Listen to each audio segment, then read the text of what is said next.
దేవుడు తన కుమారుని జననాన్ని కేవలం 4 రకాల ప్రజలకు మాత్రమే ప్రకటించాడు.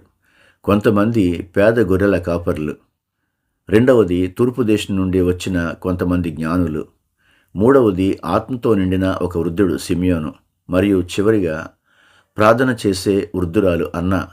వీరందరూ విభిన్న రకాలైన వ్యక్తులు, వేర్వేరు వయస్సుల వారు మరియు వేర్వేరు దేశాలకు చెందినవారు. కానీ వారందరిలోనూ ఉన్న సహజ స్వభావం వినయము మరియు దైవభక్తి. ఈరోజు ప్రపంచవ్యాప్తంగా తన కుమారుని రెండవ రాకడ కోసం ఎదురుచూస్తున్న విశ్వాసులకు వీరొక మాదిరిగా ఉన్నారు.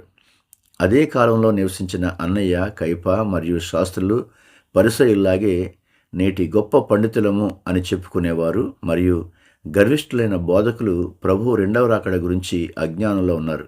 యేసుక్రీస్తు మొదటి రాకడలో ఆయన గురించిన ప్రత్యక్షత పొంది ఆయన చూడగలగడానికి వినయం, దైవభక్తి అవసరమైతే, రెండవ రాకడలో ఆయనను చూడాలి, ఆయన గురించి ప్రత్యక్షతలు కావాలి, ఆయన రాకడలో ఎత్తబడాలి అని కోరుకునే వారికి వినయము, దైవభక్తి అవసరమని అర్థమవుతోంది. ప్రార్థన: దేవా, నీ రాకడలో ఎత్తబడాలన్నా, నిన్ను గురించిన ప్రత్యక్షతను పొందుకోవాలన్నా, బాహ్యమైన ఆడంబరాల కంటే అంతరంగిక భక్తి, తగ్గింపు కలిగిన మనస్సు అత్యంత అవసరమని గ్రహించినట్లుగా సహాయం చేయండి. యేసు నామములో ప్రార్థిస్తున్నాం తండ్రి, ఆమెన్.